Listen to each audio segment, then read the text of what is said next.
Hello, I'm Willie Stevens. And I'm Brandy Stevens. And welcome to the Journey of Us podcast.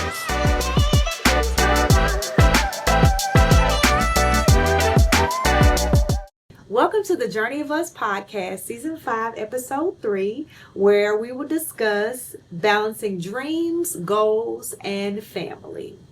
So let's get into it. Okay. What were some of the biggest dreams that we were pursuing in the early years of our relationship? Me, I think, of course, the dream or the goal that I was pursuing was more so law school, and also trying to, I guess, create or adjust the economy in my family, wanting to make sure that we were taken care of, regardless to whether or not I was physically able to assist us, because I always wanted to do something that would, I guess, allow me to take care of my family if I'm in a wheelchair. And so that's one of the goals that I had.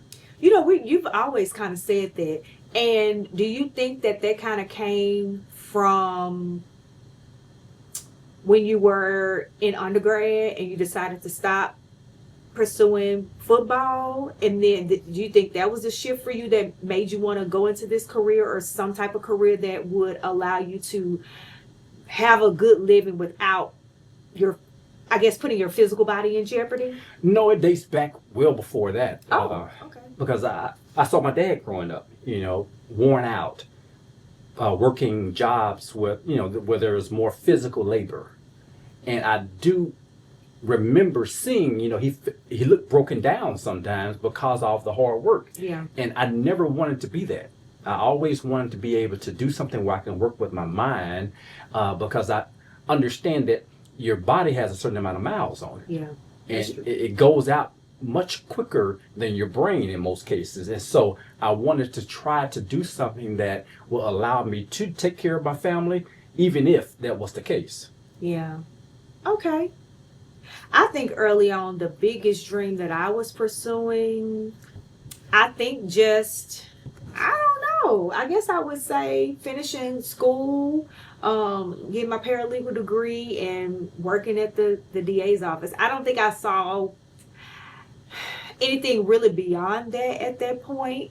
I just think that it was more so working in the legal field and maybe just climbing the corporate ladder in an instance. So was going to law school your dream or your goal at one time? Yeah, it was. And honestly, as a little child, growing up, that was something I remember, like 3rd, 4th grade, I always saying I wanted to be a lawyer. Growing up. So I do think that after I started working at the DA's office in Morehouse Parish, it kind of, I guess, reignited that flame, working with the attorneys. And then I decided to go to paralegal school. And then, I did think that would be the next step. Yeah. And the crazy part about that is that being an attorney was never my goal.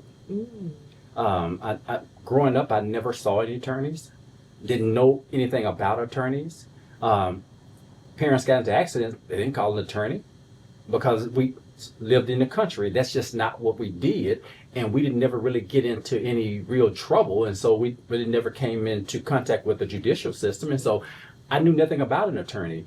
When I went to law school, the reason why I went is because I thought I was going to go into politics. When I got there, I realized what politics was. Yeah. And I realized I can't do that because I'm the type of person that I like to make decisions, like to get things done, and that is not what politicians do. Yeah. And so I guess being an attorney was a plan B. Mm-hmm. And it just ended up working out, but it was my plan B. Yeah. Huh.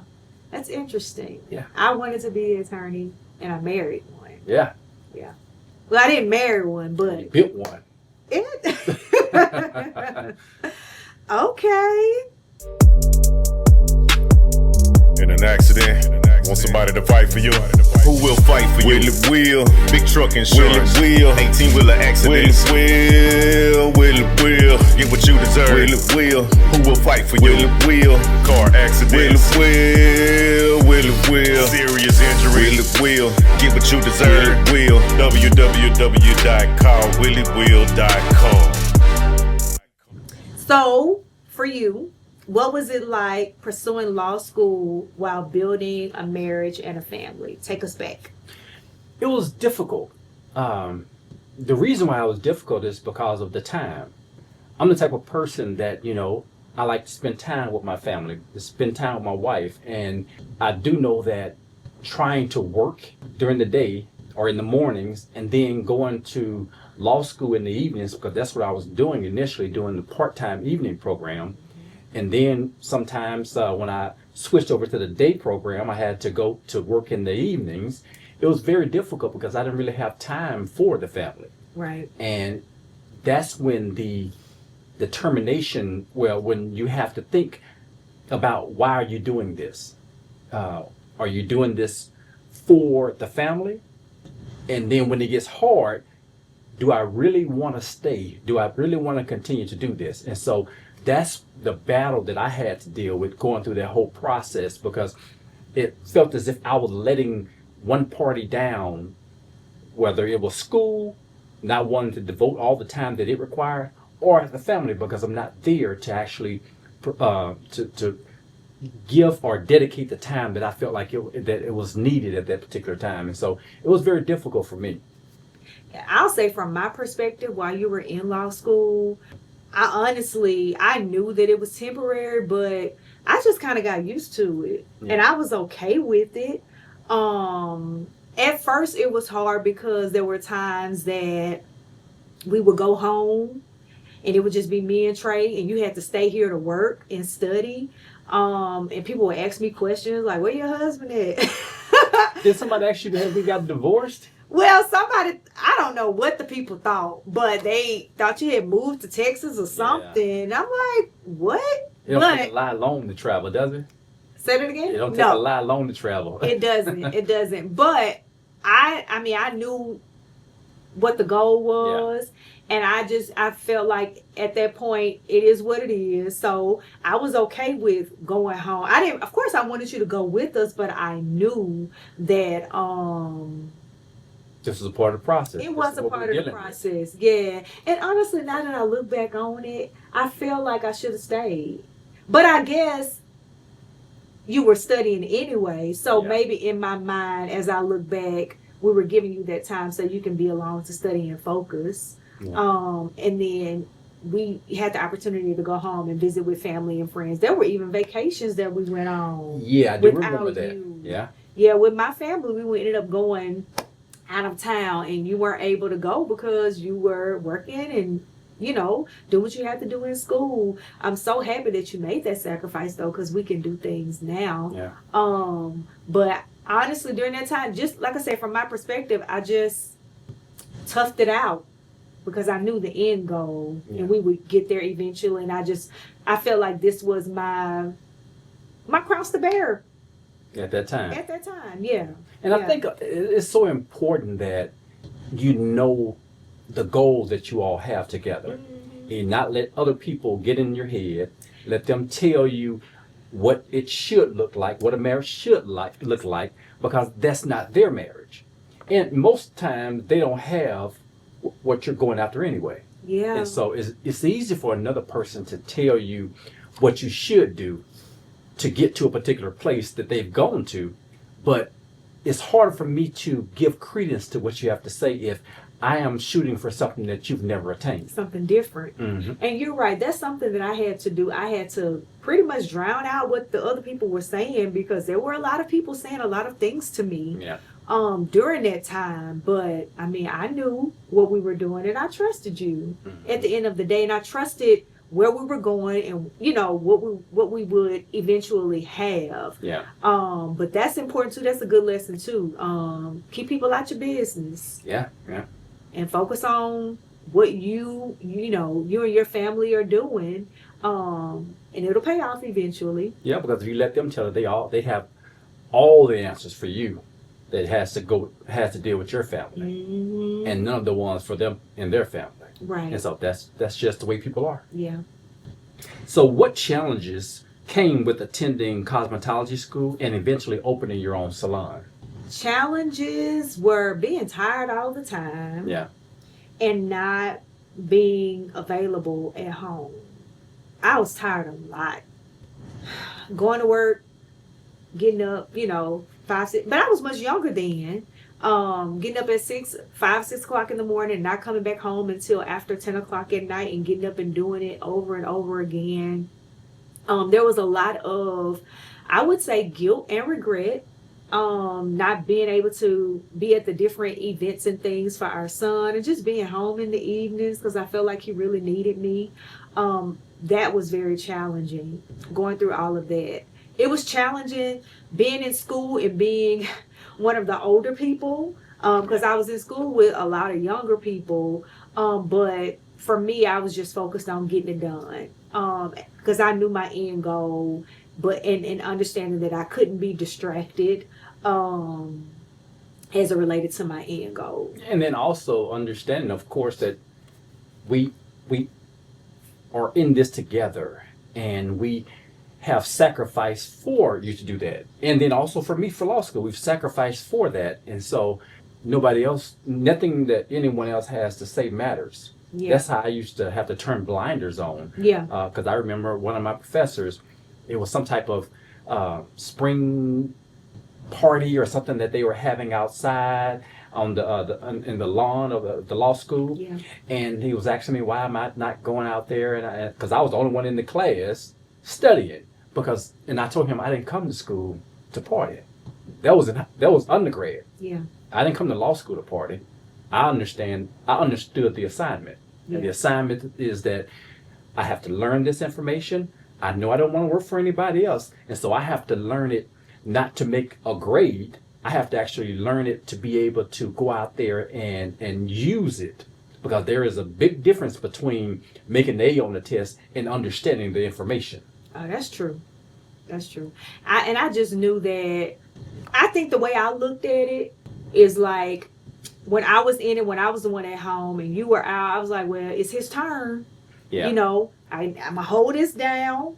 It's his turn. And then my turn coming. And so that's kind of, how things occurred. And I don't think it was easy by any stretch of the imagination. But I think that since both of us went through something similar, it made it understandable right for the other party, because we understood, okay, well, this is just what they're going through and I have to adjust for them, and so they're going to do the same thing for me next. And so having a plan, I think, made it a little bit easier to swallow for us. I think that it took our trust to a different level too, because I knew that you would hold me down. Yeah. You know what I'm saying? And not leave, or and I think that it increased our trust. I think it made it deeper for me. Yeah. And I know that if he did that then, as we grow to different levels, he's going to do it again. Yeah. Because you're invested in us. Yeah, and I feel the same way, because I remember that, when I was in law school, working part-time and playing, quite honestly, when you're talking about being able to bring in the income to help out, maybe bringing in 20 to 30% of our income. And I don't consider that really bringing in anything, but trying to maintain my pride, to say, okay, I am assisting with taking care of my family. And the trust that I gained from you at that time has carried over, because now I don't care anything about money. I don't care what you spend. I don't care any of that, because I know that that's not why you're here. And when I see other young ladies that, are wanting a certain type of person, and I'm thinking, why do you think that person is going to, I guess, go after you when there's no skin in the game? You want him now when he gets to a certain point, but you didn't want him initially before he got there. And there's a level of trust that comes with you being in this with me and knowing that you got me versus thinking that you got me. There's a different level of trust. At True Beauty Salon, we believe that beauty begins from the inside out. And now, we're bringing that same experience to the Zachary community. And today, we get to show you. Welcome to True Beauty Salon Zachary. Every detail was thoughtfully designed to reflect the experience you already know and love, where beauty, confidence, and care come together. From the elevated finishes to the calming atmosphere, this space was created for you to relax, refresh, and feel your absolute best. The True Beauty Experience, now in Zachary. We're so excited to open our doors and welcome you into the True Beauty Experience. See you soon. Were there moments when your goals felt overwhelming or difficult to balance? Oh, they always feel that way. The difference is between me and other people is just I don't quit. They're always going to be, I'm going to be shooting for something greater than I am. And if I were to get caught up in this whole idea that this is too big, then I would never go to the levels that I'm trying to go You never to. reach it. Yeah. If you quit, Yeah, and that's the only thing that's in between me and my goal is time. yeah. Because I'm going to find it. I'm going to find a way to get there. I don't care if it takes me 20 years to get somewhere that it took you 3 years to get to. If that's my goal, I'm going to get there. And so I don't necessarily feel as if there is a problem with me getting there. It's just I'm going to do whatever it takes to get there. Yeah. How do you think we prevented our individual dreams from becoming sources of competition or resentment? Before I answer that, I'm going to let you answer before I say what I have to say. I don't know. I just never felt like we were in competition with each other. Yeah. I feel like we're in it together. Mhm. And like I said before, I knew when you were in law school, because we had already talked about it. Initially, the goal was you were going to go, then I was going to go. So I was like, okay, it's his turn. Mhm. So when he finished, it's going to be my turn. It was just that when my turn came, I decided to pursue cosmetology instead. And so that's just kind of how I've always felt. And I feel like there's no resentment. I do feel like in our businesses, I think that you inspire me to be greater at the end of the day. When I see you, leaps and bounds, and whether it's content that you're putting out or putting new things out, the types of cases that you're bringing in, it inspires me like, okay, I can do that too. It's a different field, but, we can work together. And I can get those accomplishments as well, and we can be great together. Yeah. Well, one thing that I had to, I guess, realize, and I have to always keep coming back to, even when it's slower in my business, and you're rolling, is that you're not my opponent. Why would I fight my opponent? We only have one bank account. And it doesn't matter who put the money in there, it's going to be there. That's right. And so That's right. I've never resented you for being successful. That doesn't make sense to me. Because ultimately our goal is to prepare for legacy.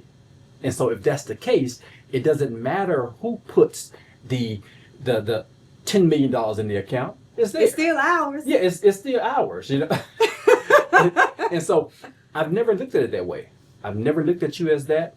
And maybe because I just have never been one that cares too much about stuff.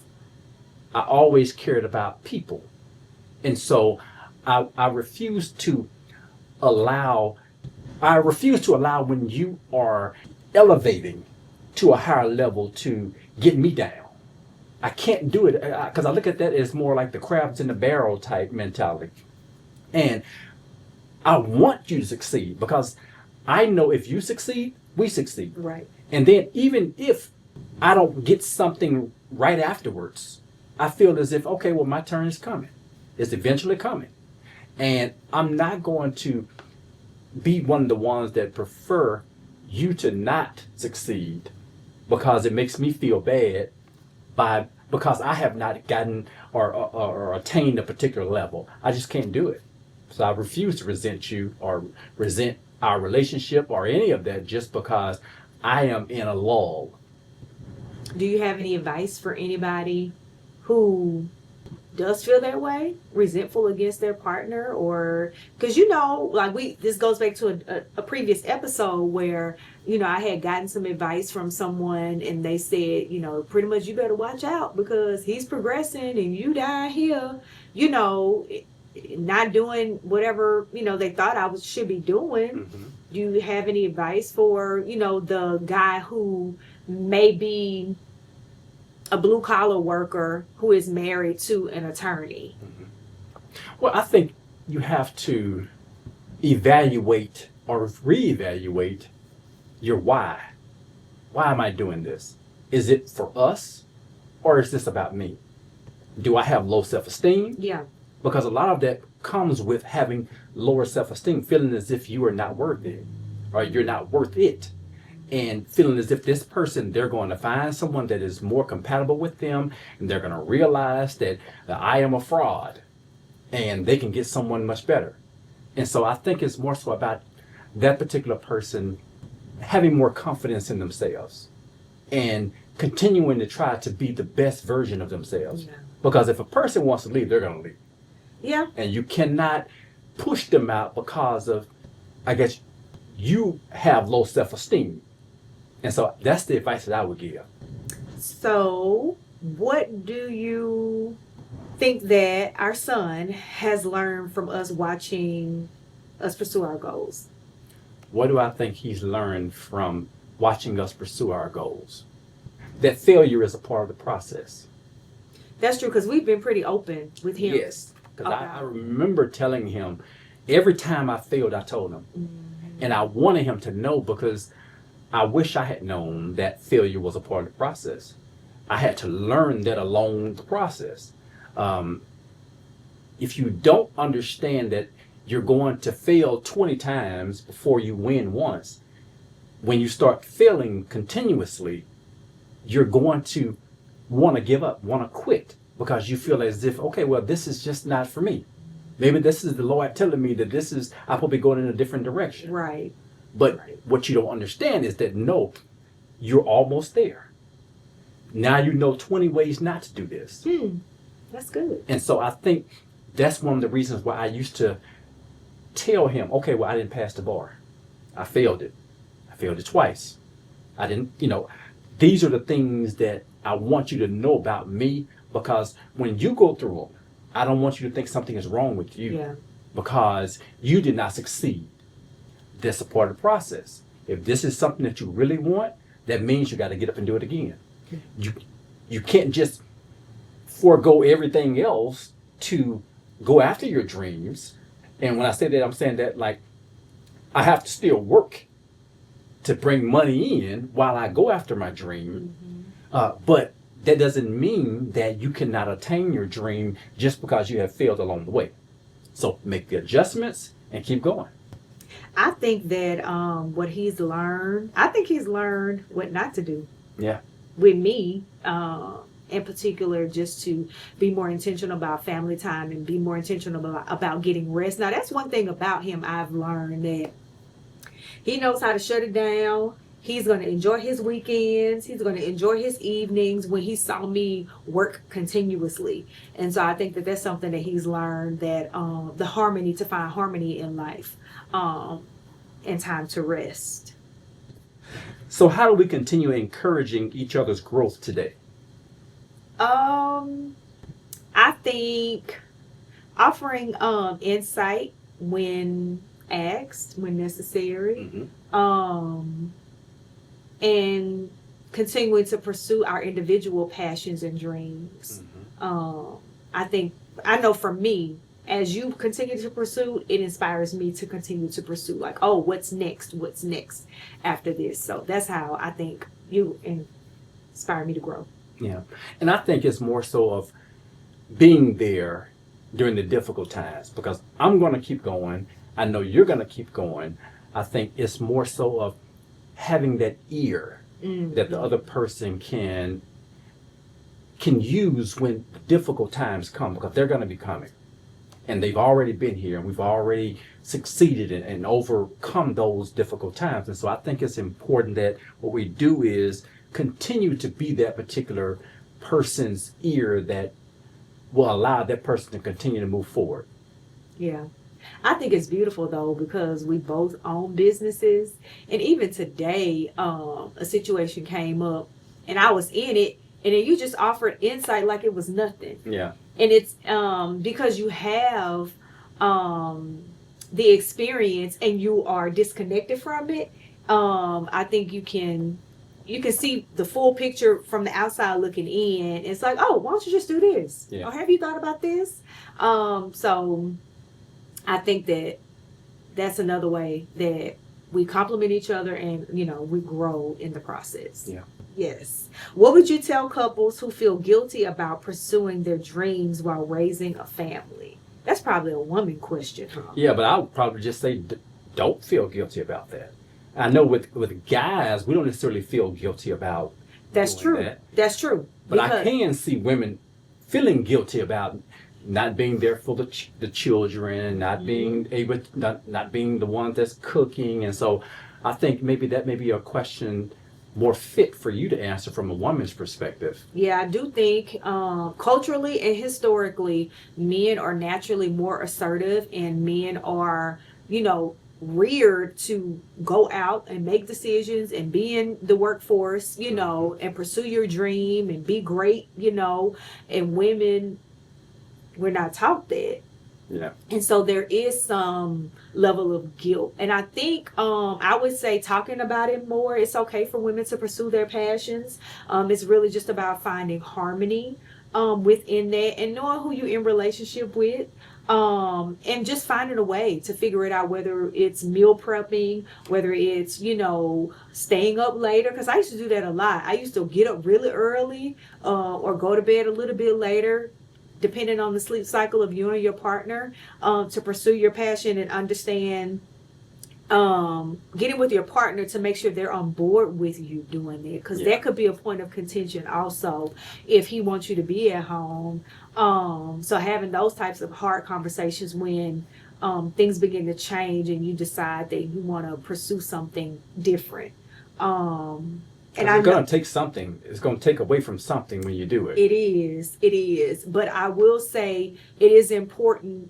Like the woman has to be whole too. Mm-hmm. Yeah. First. And she needs to be fulfilled. Now she may find fulfillment in, taking care of her family and being there, but she may want to pursue things outside of that. And so I think the woman, we have to prioritize ourselves. Because if we're not whole and when we're not okay, the family's not okay. Because in most cases, we are the glue or the core, the center of the family. And so I think it's a matter of changing your perspective around that and giving yourself permission. Like, it's okay for me to pursue a passion. It's okay for me to be assertive and ambitious while I care for my family and figuring out what that looks like for you. Thank you for watching this episode. Be sure to like and subscribe. And catch us next time on The Journey of Us podcast.